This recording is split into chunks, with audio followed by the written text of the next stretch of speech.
Yes, everybody. NCERT's fourth question exercise 3.5 utmost important question. हमारे time, speed, distance और work related question हमेशा सबसे typical माने जाते हैं लीनियर में, बट सबसे इंपॉर्टेंट ये होते हैं. कुछ कॉन्सेप्ट में क्वेश्चंस के दौरान समझाता रहूंगा.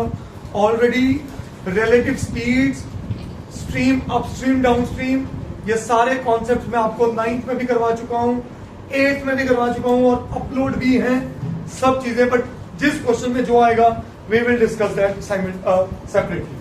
क्वेश्चन है places A and B are 100 kilometres apart. एक प्लेस ए है बेटा और एक दूसरी प्लेस है बी.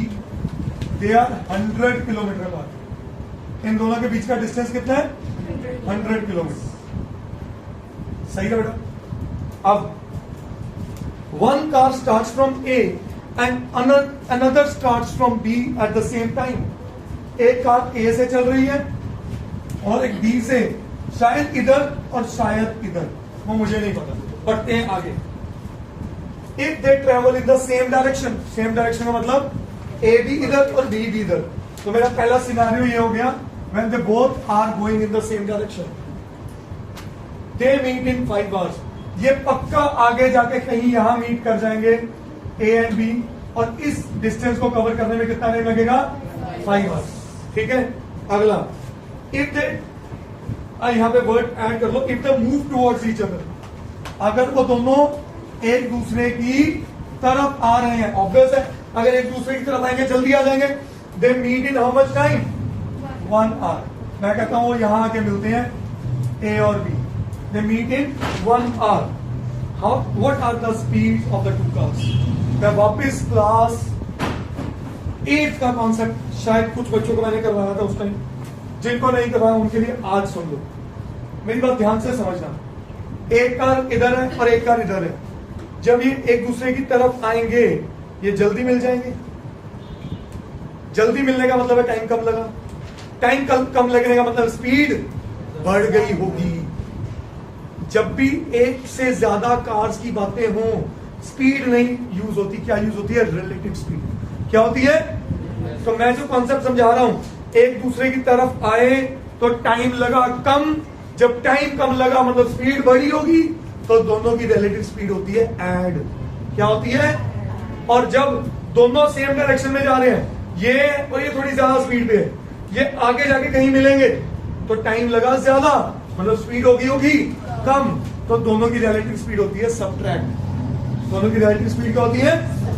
अब ये मैं पहले कॉन्सेप्ट करा चुका हूं, इसकी अलग एक वीडियो भी बनी हुई है रिलेटिव स्पीड्स के ऊपर. ठीक है. अपस्ट्रीम डाउनस्ट्रीम भी उसमें समझाया गया, पर इसको समझने के लिए इतना लिखो, when both cars move in same direction,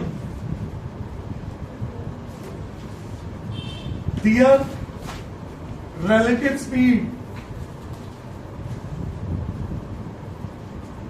is x minus y kilometre per hour.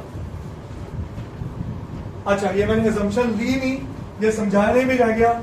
Let speed of faster car is x kilometre per hour and let speed of, या फर्स्ट कार लिख लो, और second car is y kilometre per hour such that x is greater than y. पहले assume कर लिया कि fast कौन भाग रही है? पहले वाली car. Understood? So when both cars move in the same direction की बजाय in opposite direction, उसको ये भी बोलते हैं towards each other. वो क्वेश्चन टू क्वेश्चन फर्क होगा. इस क्वेश्चन में कब वर्डिंग क्या है? Towards each other. Towards each other.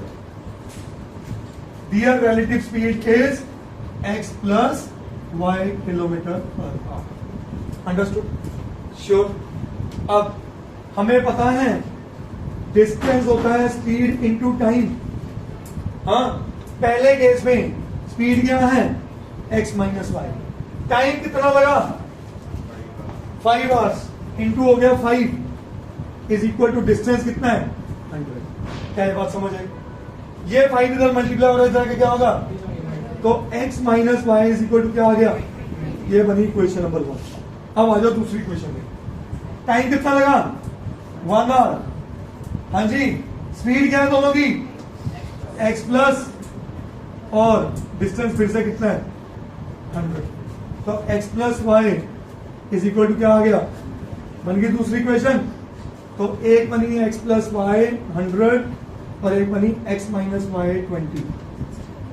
2x is equal to 120। तो x कितना आया, पुट कर दो किसी एक में। सो 60 प्लस वाई इज 100।